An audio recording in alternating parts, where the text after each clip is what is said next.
Patriots said cutting Stefon Diggs was a business decision. Stefon Diggs' days as a New England Patriot are officially over. But the man just helped them reach the Super Bowl, put up 1,000 yards, and his response to being cut was 8 words on Instagram. And Shannon Sharp thinks he knows the real reason. I think that the distractions off the field is too much for them. Now, all this, everything is an allegation. None of it has been proved. This is what was really going on between Stefon Diggs and the New England Patriots.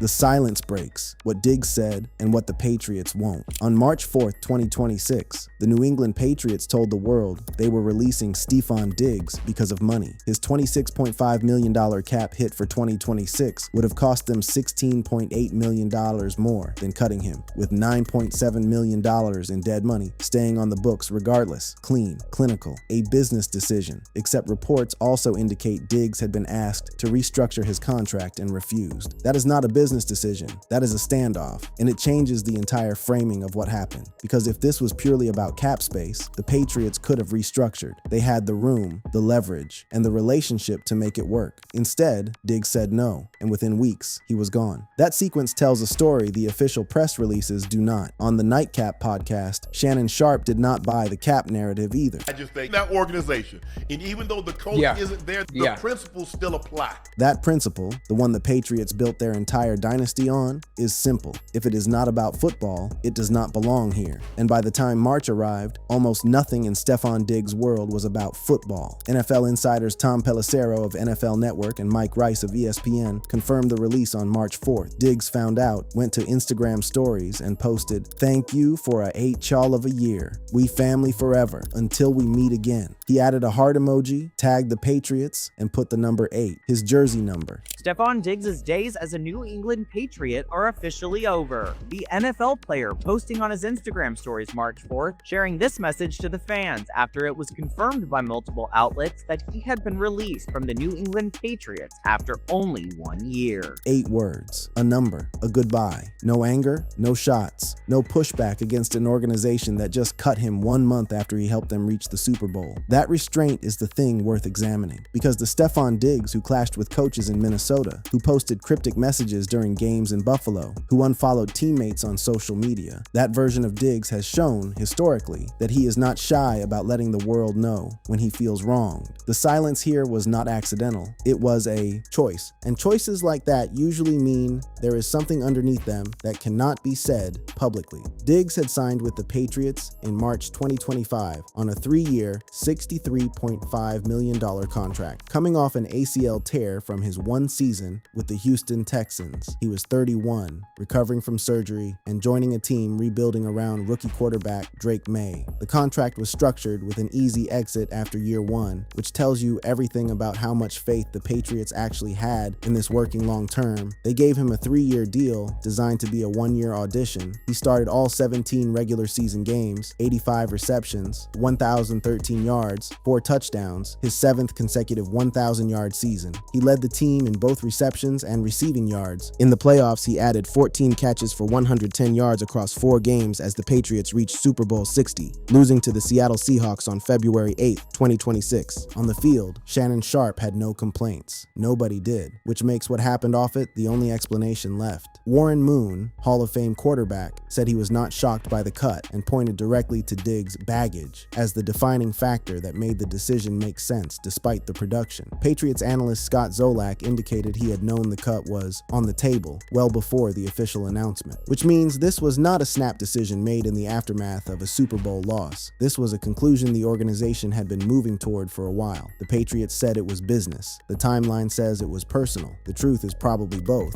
and the rest of this story is what built the case against him, piece by piece, across an entire year. The legal spiral, charges, the courtroom, and what was at stake. The day Stefon Diggs walked into a Massachusetts courtroom on February 13th, 2026, the cameras were waiting. Diggs had been charged with felony strangulation and suffocation and misdemeanor assault stemming from an alleged incident on December 2nd, 2025, inside his home in Dedham, Massachusetts. The person making the accusations was his private chef, and the dispute that allegedly ignited the altercation was about money. Tonight, Patriots wide receiver Stefon Diggs defense, charged with felony strangulation, accused of hitting and trying to choke his private chef in his Dedham home. The chef had worked for Diggs and, according to court documents, was owed money for her culinary services. Text messages between the two entered the public record and painted a picture of a relationship that had deteriorated completely before. Things allegedly turned physical. A text from the chef saying, "You will be paying me out for the season and the money you said you would give me for my business. I'm out of your life." And Diggs' alleged reply was direct and dismissive. Diggs answering, quote, "I won't be paying you expletive. Expletive I look like. Paying you and another chef? Is you high?" According to the chef's account, after those messages, the argument escalated in person on December 2nd. She alleged Diggs slapped her, strangled her, threw her on her bed, and said, "Thought so." She reported redness on her chest to police but did not photograph the injuries. Diggs' legal team came out immediately and categorically denied everything. Diggs tonight saying through his attorney, the chef is motivated by money because she didn't get her way. He's categorically denying the allegations, saying, quote, "They're unsubstantiated, uncorroborated, and were never investigated because they did not occur." On February 13th, the Friday before the Super Bowl, Diggs appeared in court before the Honorable Justice Carroll. He entered a not guilty plea. The case was continued to April 1st, 2026, as part of a pretrial hearing. Sir, on this matter will be continued until April 1st, 2026 at 9 a.m. That's for a pretrial hearing. The terms of his release included a directive: stay away, no contact with the named victim, including third-party contact. Being released today on your own personal recognizance with the provision to be released.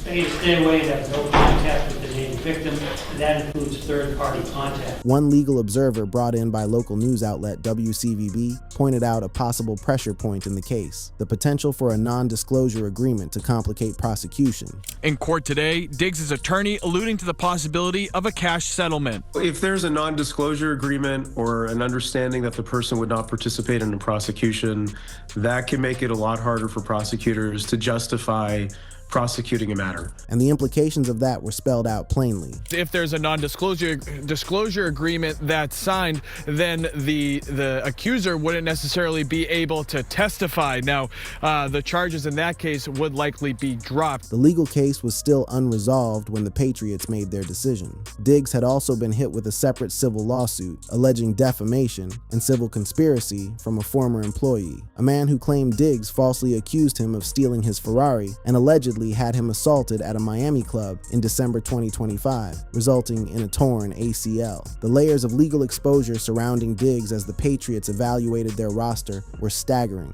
A felony charge with a pending trial date, a civil lawsuit involving a former employee, and the looming possibility of an NFL suspension. Warren Moon, Hall of Fame quarterback, said he was not shocked by the cut, pointing directly to Diggs' baggage as the defining factor that made the decision make sense, despite the on-field production. Moon's framing was precise. The production was not in question. The question was what the team was absorbing off the field in order to keep that production on the roster. And the legal exposure, an open felony charge with a trial date set for April 1st, an unresolved civil lawsuit, and the possibility of an NFL-imposed suspension looming over all of it, made that calculation shift fast. An NFL suspension, even a partial one, would mean the Patriots were paying $26.5 million for a receiver who might not be available for the first several weeks of the 2026 season. That alone, separate from the personal drama, separate from the age, separate from the ACL history, turned the restructure conversation into a release conversation, because you cannot restructure your way around the possibility of a suspension. You can only decide whether the risk is worth it. The Patriots decided it wasn't. On the nightcap, Shannon Sharp put it plainly. I think the distractions off the field is too much for them. Now, all this, everything is an allegation. None of it has been proved. He was careful, but his point was clear. In the Patriots organization, one historically built on a culture of discipline and discretion, the accumulation of legal noise, whether proven or not, carried weight. But I just think for that, Ocho, you played in that organization, and even though the coach isn't there that coached you, the principles still apply. The principle was, if it isn't football, the Patriots don't want to hear about it. And Diggs had given them a great deal to hear about. Cardi B, the baby, and the breakup that went public. Before the legal charges came the relationship, and before the breakup came the romance. fast, loud, and relentlessly public. Stefon Diggs and Cardi B were first linked in October 2024, just months after Cardi filed for divorce from Offset in July of that year. By May 2025, they were sitting courtside together at a Knicks-Celtics playoff game, and within weeks, they were Instagram official. The speed was jarring. A rapper with one of the most scrutinized public images in music, and an NFL wide receiver fresh off an ACL tear, broadcasting a new relationship before the ink was dry on his Patriots contract. Consider the optics alone. Diggs had just signed the biggest contract of the latter half of his career. He was joining a team with a rookie quarterback who needed a steadying presence. He was still in rehab from an ACL tear that had cost him half a season. And within 2 months of signing, he was appearing in celebrity headlines alongside Cardi B, at playoff games, on yachts, and eventually in pregnancy announcements. The Patriots' offseason plan had not included becoming tabloid adjacent, but that is where it went. In September 2025, Cardi announced she was pregnant with Diggs' child. That announcement came just 4 months after they went public. On November 4th, 2025,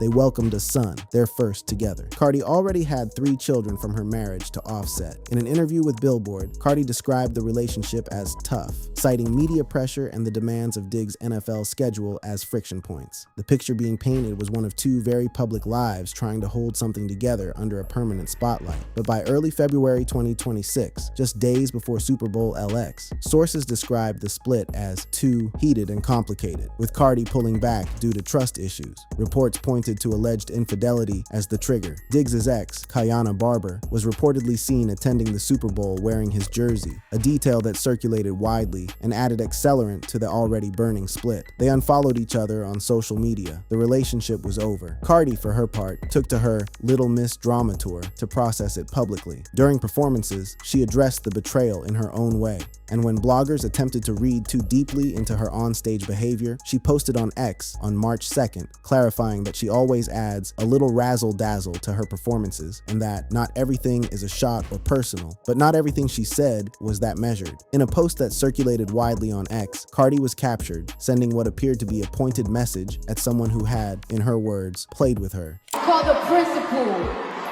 You can't be out here playing with a bitch like me. She didn't name Diggs. She didn't have to. I'm too sexy to be lonely and too grown to be playing with. Who you playing with, mother? The timing of the breakup, right before the Super Bowl, right before the Patriots cut, meant that Diggs entered what should have been the peak moment of his Patriots tenure, already fractured on the personal front. He lost the Super Bowl, then he lost the relationship, then he lost the contract, all within the span of a month. Sources who spoke to People magazine said Cardi had been pulling back for weeks before the official split, and that the situation had grown complex because of the newborn son they shared. Separating from Diggs as a partner did not mean separating from him as a co-parent. That dynamic added weight to every public move Cardi made in the aftermath. And then there was the detail that seemed almost designed by a screenwriter. Diggs' mother, Stephanie, attended a Cardi B concert in the weeks following the breakup. No statement, just a mother in the crowd of her son's ex-girlfriend's show. But the world did not let it be that clean, because the relationship had produced a child, and that child, 4 months old when everything collapsed, meant the story was not going anywhere. The wider picture of Diggs' personal life only deepened the narrative. Reports indicated he had fathered a child with model Aileen LaPera around the same time Cardi's pregnancy was announced, adding fuel to the accusations of infidelity that sources described as the root cause of the split. Broader reports characterized Diggs as having 6 children with 5 different mothers, a detail that the internet seized on immediately, framing it as part of a larger pattern rather than an isolated situation. For Cardi, who had spent years defending her own relationship choices publicly during and after her marriage to Offset, the scrutiny was relentless. Fans accused her of hypocrisy, leaving Offset over infidelity, only to find herself in the same position with Diggs. She fired back, but the noise did not stop. It rarely does when 2 figures of that visibility are at the center of a story this layered. Fans on X were particularly sharp about the timing. Within days of the cut, the full sequence was getting laid out in posts. Super Bowl loss, February 8th. Breakup reported shortly after. Release confirmed March 4th. All of it compressed into less than a month. The jokes wrote themselves, and people wrote them. But underneath the jokes was a real observation. That Diggs had entered the most consequential stretch of his Patriots tenure, carrying more personal weight than any receiver should have to carry, and that the organization had been watching it accumulate the entire time. The boat video, the pink substance, and the pattern the Patriots saw before the charges, before the breakup, before the Super Bowl. There was the boat. Over Memorial Day weekend in May 2025, a video went viral showing Stefon Diggs on a Miami yacht surrounded by women in bikinis, pulling out a small bag containing an unidentified pink substance. He handed it to one of the women with a warning: "Don't take all of it, go have fun." Cardi B was reportedly present on the yacht at the time. Social media immediately fractured into competing theories. Some said it was pink cocaine or MDMA. Others insisted it was candy, Himalayan salt, or even gender reveal powder. No one ever confirmed what it was. No legal action emerged directly from the video, but the image, an NFL wide receiver on a yacht, new contract just signed, handing an unidentified pink powder to a woman and saying, "Don't take all of it," spread everywhere. That image matters not because it proved anything, but because of what it added to the perception file. Every NFL organization tracks more than statistics. They track optics.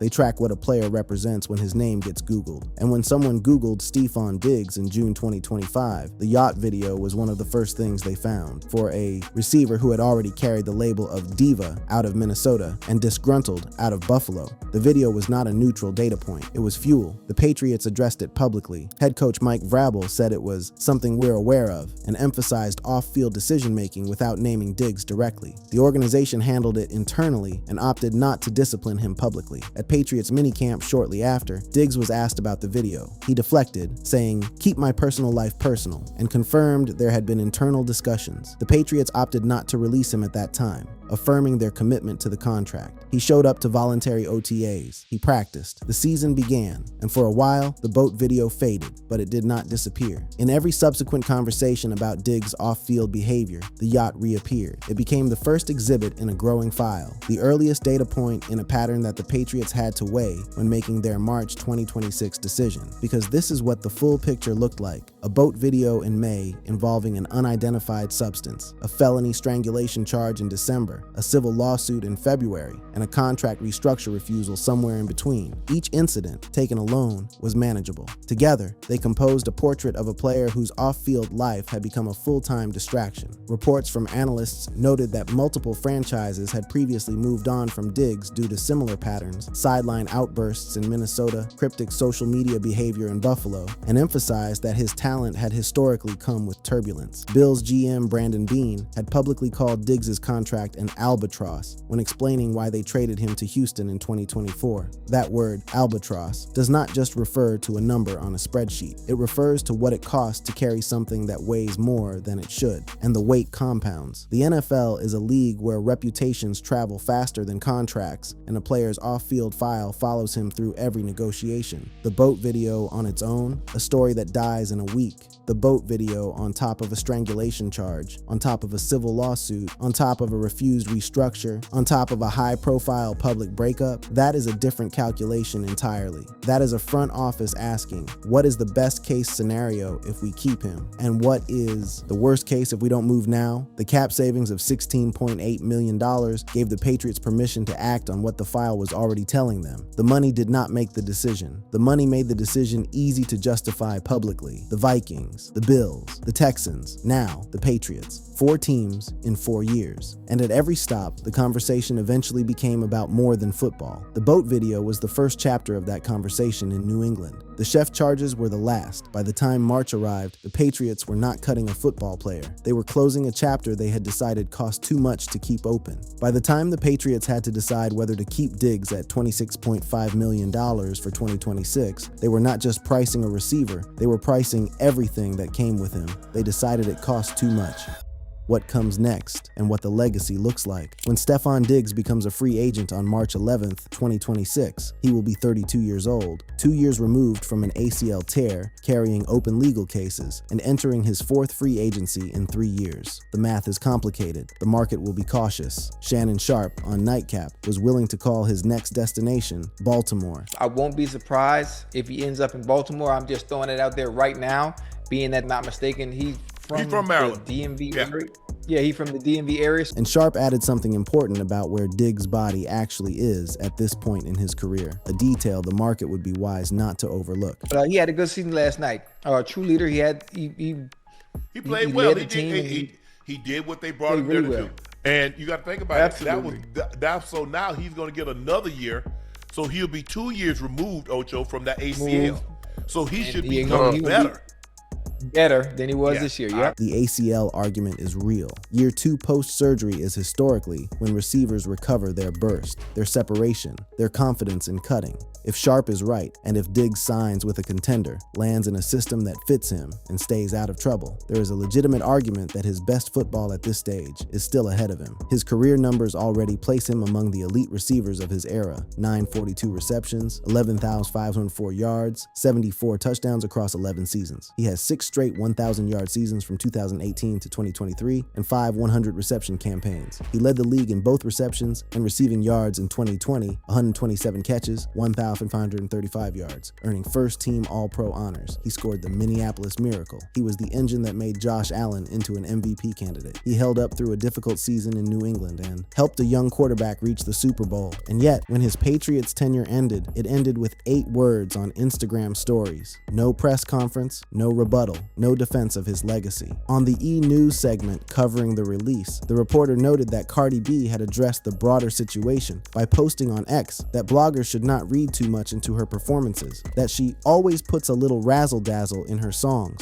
and that not everything is a shot or personal. However, Queen Cardi is keeping things classy when it comes to rumors surrounding her breakup, sharing on X March 2nd that bloggers need not read too much into her performances, saying she always puts a little razzle-dazzle into her song. 2 people, 2 very different ways of navigating a public ending. Cardi with a statement, Diggs with a goodbye. Fan reactions on X ranged from genuine grief to dark humor. One user noted that Diggs' whole world feels like it's collapsing after the Super Bowl loss, the Cardi B split, and the release all arrived within weeks of each other. Others, like Patriots analyst Scott Zolak, indicated he had known the cut was on the table even before the official announcement, suggesting internal discussions had been running for some time. The Patriots, with the freed cap space, are reportedly prepared to spend on the wide receiver position, with names like Indianapolis Colts' Alec Pierce surfacing as a trade target. Pat McAfee on his show debated whether Diggs was washed, but acknowledged he had bought into the New England Patriots this year on the field and in practice, and described it as a great year. The argument is not about talent. It never was. The argument is about whether, at 32, with legal exposure and a history of team exits, a franchise can build its future around what Diggs brings, and whether the price is worth paying. What often gets buried in the financial conversation is what Drake May actually loses. May was a rookie in 2025, learning the NFL game with his most reliable target beside him, the guy who ran the crispest routes, caught 85 balls without a fumble, and won in man coverage at a 68.6% catch rate. The Patriots are reportedly eyeing Alec Pierce as a trade target to fill that void, but Pierce is a different type of receiver. You cannot replicate 11 seasons of route running precision in an offseason. Some analysts questioned whether the franchise had prioritized cap simplicity over what was genuinely best for their quarterback's development going into year 2. The Athletic framed the release as purely financial, but called it a huge loss of talent. CBS Sports pointed to the cap savings while noting his team-leading receptions. A veteran receiver who runs precise routes, wins in man coverage, never fumbles, and finishes with 85 catches in year 1 post-ACL does not grow on trees. But the Patriots decided it wasn't worth it. Diggs said thank you and left. The silence before that post, through all of the chaos of the last year, was the loudest part of the whole story. A man who had been photographed at every glamorous event, dragged through tabloids, stood in a courtroom 2 days before the Super Bowl, lost that Super Bowl, lost the relationship, and then got cut by his 4th team in 4 years. And his public response was 8 words and a heart emoji. That is either grace under pressure or exhaustion that runs too deep for words. Maybe both. And now the question is what he says next, not on Instagram, on a football field. Because if Shannon Sharp is right and Diggs is entering year 2 of his ACL recovery, and some team decides to give him one more shot, we may not be done hearing from him. Thank you for watching. If you enjoyed watching this video, click on one of the boxes playing on your screen to watch more similar content.